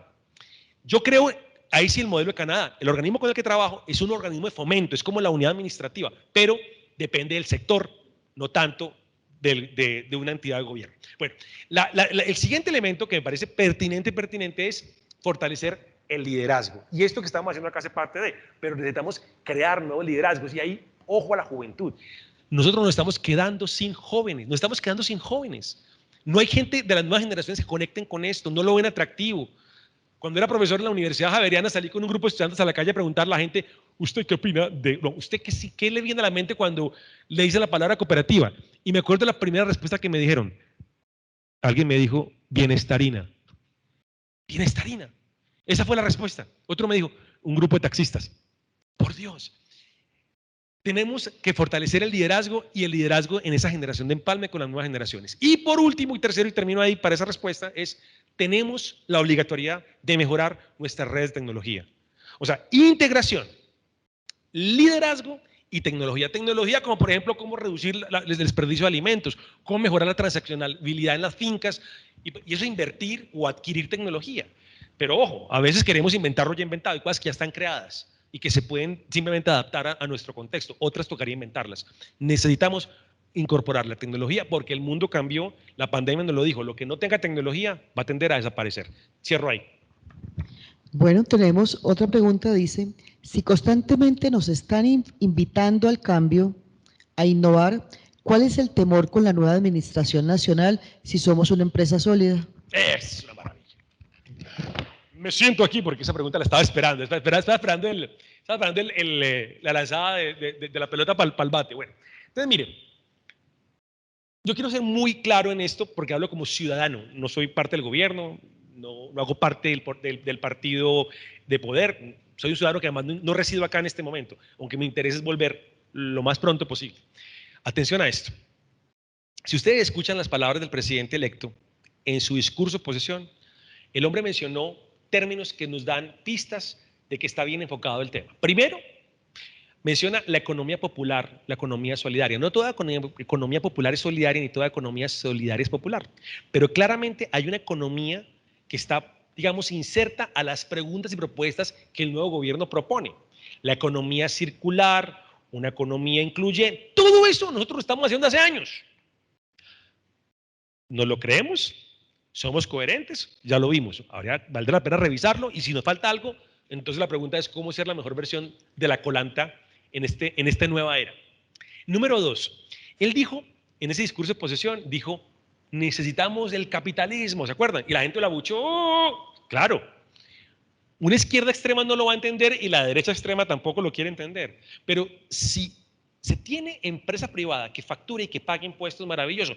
Lo que pasa es que en el caso nuestro, nosotros somos aliados de los gobiernos de turno, no importa cuál, en la coproducción de bienes públicos. Por eso, en otros países, el impuesto de renta sigue siendo algo que a las cooperativas no les va, porque nosotros no generamos un excedente de renta, nosotros nos apropiamos, perdón, de una utilidad capitalista, rentista, especulativa. No, nosotros todo lo reinvertimos y esa reinversión es parte también de la forma como individualizamos la ganancia, pero es una individualización de ganancia que va ligada al uso de los servicios, no es la renta líquida. Países como Estados Unidos tienen una posibilidad interesante, se llama el dividendo cooperativo. Usted puede sacar parte de la revalorización del aporte cada año, pero eso es en Estados Unidos. Nosotros en Colombia tenemos un modelo diferente, que es muy parecido al de muchos países en el mundo. Entonces, se requiere que haya impuestos que financien los cambios que este gobierno quiere hacer. Claro, agréguele a eso que necesitamos menos corrupción, y ahí va un tema de confianza y de control público que vamos a ver si el país es capaz de dar. Cuando yo escucho a Petro, yo siento que estoy escuchando lo que hace 60 años estaban proponiendo en Quebec. Es decir, hay una visión de futuro en Petro que coincide con el estado de bienestar que se propuso Quebec y que es hoy la Canadá que yo conozco. Pero ojo, la Canadá es heterogénea. Usted me habla de Quebec y la provincia de Quebec es particular y tiene diferencias, empezando porque allá se habla más francés que inglés, versus la provincia de Ontario, en donde se habla un inglés y de hecho es muy cercana a una cultura estadounidense. La visión de un Quebec que nació hace 60 años con algo que se llamó la Revolución Tranquila se parece mucho a las propuestas de este gobierno. Todo lo que está diciendo converge, pero requiere impuestos. Entonces habrá que demostrarle al gobierno actual que nosotros tenemos ya de por sí, históricamente, un trabajo en coproducción de políticas públicas que lo que nos hace es justamente aliados. Y una cuñita. En el 2014, siendo presidente de Confecop, de la Confederación de Cooperativas de Colombia, fue Colanta la que nos ayudó a que no grabaran en impuestos, en la reforma tributaria de Juan Manuel Santos, de diciembre de ese año 2014, los aportes de las cooperativas. Fue una llamada desde la gerencia a un senador para que, ya antes el senador nos ha dicho que no, que eso está perdido, eso no puede, pero fue esa llamada clave la que disparó todo ese cambio. Hay que estar unidos, estimados y estimadas, pero, y cierro con esta última cuestión, y es, necesitamos es que el cooperativismo se muestre como lo que es, y que cooperativas como Colanta ocupen el lugar que se merecen en la integración nacional. Les digo como expresidente de gremio, se lo dije a Genaro Pérez, que en paz descanse en su momento, le dije, qué bueno sería que Colanta estuviera aquí en la presidencia, en la junta directiva de Confecop. Qué bueno sería que los gremios como las cooperativas lecheras y otras estuviesen en ese escenario donde se toman decisiones. Claro, Colanta ha hecho parte de Confecop Antioquia y está muy bien, pero yo creo que Colanta, con el tamaño y el liderazgo que tiene, está llamada para ocupar una visibilidad mayor en el país en liderazgo cooperativo. Está COP-Central, está Comeva, están las cooperativas financieras que están todas en Antioquia. Tenemos un montón de cooperativas medianas de ahorro y crédito. Tenemos ahorro y crédito Colanta con el doctor Camilo Botero, otro ignaciano. Yo les digo algo, estimados y estimadas, las soluciones están planteadas, no tenemos por qué. Yo creo que el miedo es simplemente porque nos dicen que puede haber cambios. Y aquí, y si se me permiten, cierro rápidamente recordándoles el proyecto de un cuento de Gabriel García Márquez, que también lo titulan Algo va a pasar en este pueblo. Una mujer que se levantó diciendo, soñé que algo iba a pasar en este pueblo. Y eso se lo dijo al hijo, el hijo se lo dijo al carnicero, y al cabo del mediodía todos creían que algo iba a pasar y terminaron fue prendiendo el pueblo y se fueron. Y la mujer, cuando salía al pueblo quemando, se dijo, así yo les dije que algo iba a pasar en este pueblo. Yo creo que cogerla suave, hay que estar tranquilos, hay que estar alertas, hay que estar integrados, hay que estar coherentes y, por supuesto, mostrar lo que somos. Porque si algo tiene trabajo en esta nueva propuesta de país, es la economía social y solidaria, donde Colanta es líder. Bueno, tenemos una pregunta muy en la misma línea, repito, que dice, ¿cómo lograremos la unión, la coerción y la coherencia entre personas que solo buscan la individualidad? Eso, estimados y estimadas, es un proceso, es un camino. Y eso no va a ser de la noche a la mañana. Clave lo que Cecilia Sofía está haciendo a través de ese comité de educación que ustedes han estado trabajando. Hay un trabajo de educación y es la transformación mental del ciudadano. O sea, la escuela de liderazgo se hace acá.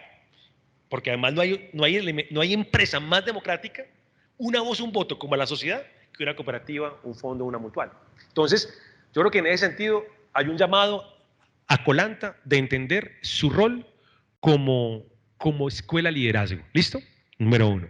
Número dos, yo creo que el tema aquí está también repito, en no tragar entero y empezar a leer, empezar a estudiar un poco de historia, un poco de política internacional, vean el caso de Quebec, en fin, lo que hay en trabajo es mucho, pero les puedo decir algo, yo sí siento que va a haber un cambio, es decir, yo no sé si el gobierno haga cambios, no lo sé, no soy quien para decirlo, pero sí creo que dado lo que está pasando en el planeta y lo que está pasando en Colombia, nuestra mentalidad durante estos próximos 4 años va a empezar a cambiar.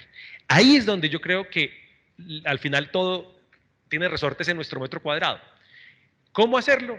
Haciéndolo. O sea, no hay una fórmula mágica. Educación, participación, coherencia. Ese es un metro cuadrado. Si tú lo haces en tu metro cuadrado, es muy posible que pase en el resto del mundo. Bueno, y antes de la última pregunta con la cual cerraremos, muy importante les recuerdo llenar la encuesta de evaluación de este evento, que es determinante para poder mejorar futuros eventos. Bueno, Darío, finalmente, ¿cómo nos diría usted en una palabra en qué fundar la esperanza cuando la realidad nos supera con signos de desesperanza? Uy, Dios mío. Cecilia Sofía, me diste la cabeza. Yo creo que, si es una palabra, yo digo es oportunidad. Y permíteme, te la desarrollo. Vean, el cooperativismo colombiano tiene un origen en 1931 con la primera ley cooperativa. Ya antes, desde la colonia, hay evidencia de la existencia de mutuales con las cajas indígenas mutuales. Pero fue en el 31 que en el gobierno de López Pumarejo, que de hecho somos primos hermanos de los sindicatos, porque nacemos en el mismo contexto, periodo de transformación del país, ahí aparece la primera ley cooperativa. En Canadá, en la misma época, el cooperativismo estaba naciendo. Y fue una época que, a diferencia de Canadá, Colombia era rica, porque recibimos la indemnización de la venta de Panamá, del robo de Panamá, permítame el término, por cuenta de Estados Unidos. I took Panama, dijo Teddy Roosevelt. Entonces estábamos con plata y además había todo el ruido de la guerra y muchas exportaciones estaban saliendo de Colombia más que otros países. Ok, entonces era otra época. Canadá, particularmente Quebec, estaba re pobre, no tenían nada, estaban muy mal. Y los bancos de la época no le prestaban a los quebecuá, a las personas de Quebec, de la provincia que yo hoy habito y amo. Entonces ahí es cuando nace un señor, aparece un señor, se llama Alphonse Desjardins, que él y su esposa crearon una red, una caja de ahorro con otras personas y fue la primera cooperativa que luego se regó y hoy se llama la Gran Cooperativa Desjardins, que traduce literalmente de los jardines, pero no es porque venga de los jardines de la casa de Desjardins, sino que porque era el apellido de Alphonse Desjardins. Bueno, entonces, este momento fue un momento de oportunidad que luego se regó para otros modelos. Y luego viene, al igual que en Colombia, en Quebec, en los años 60, se dio otro impulso. En Colombia se dio lo que fue la Alianza para el Progreso, impulsada por el presidente Kennedy para evitar la llegada del comunismo que se estaba exportando desde Cuba y Rusia y China. Y dos, la doctrina social de la Iglesia, que estaba en la misma línea, donde el elemento clave, digamos, el elemento común de la una y de la otra era el fomento de las cooperativas y sobre todo de las cooperativas rurales. No es casualidad que buena parte de las grandes cooperativas colombianas estén cumpliendo por esta época casi 60 años, casi todas tienen 57 años, fueron creadas en el mismo periodo. ¿Listo? Entonces, eso es muy importante que lo tengan en cuenta. El cooperativismo tuvo en los 30 y en los 60, al igual que Canadá, como una especie de, muy similar, Colombia y Canadá tienen cosas muy parecidas. Canadá, para los 60 fue cuando aconteció la Revolución Tranquila. Entonces viene la misma historia, muchos ingleses, o sea, muchos canadienses ingleses y empresas anglófonas radicadas en Quebec, se fueron. Y cuando miramos la página, hay que ver lo que es hoy Quebec. Quebec hoy es un modelo de provincia donde, les digo, es un sitio perfecto para criar hijos, porque todo está enfocado en una escala de valores que no es el que dirán, que no es la apariencia, es básicamente que tú seas feliz. Pero para eso necesitas tiempo con tu familia y con tu gente. Entonces yo sí creo que en este momento, si me permitirían a mí definir qué es vivir sabroso, no es otra cosa que vivir de manera coherente con el modelo cooperativo. Por eso creo yo que esto es una oportunidad. Porque claramente podemos elegir 10.000 lecturas negativas, pero si leemos la propuesta que está llegando del nuevo gobierno, lo que está proponiendo es lo que nosotros ya estamos viviendo, lo que nosotros ya estamos haciendo. En el año 2011 2011, sí, 2011. Se dio una crisis en Estados Unidos que se había, digamos, despertado en el 2009 tras la crisis de los bancos, 2008, 2009, y en el 2011 apareció una cosa que se llama el Bank Transfer Day, el Día de la Transferencia Bancaria, que fue una iniciativa que empezó una niña en California, Christine Christian se llamaba la pelada, que invitaba a los amigos en Facebook a sacar la plata de los bancos y llevarlos a las cooperativas de ahorro y crédito, o sea, las credit unions. Y eso fue un boom, y eso los cogieron este grupo de hackers de Anonymous, le hizo promoción, mejor dicho, fue una locura, wow, no, espectacular. Se movieron 9 millones de dólares, no más. Eso no es nada en Estados Unidos, pero fue una iniciativa chiquita. El asunto fue que en ese momento, atención, empezó un despertar. El despertar a entender que hay otras cosas. Entonces, si creemos que hay una oportunidad para mostrarnos, es ahora.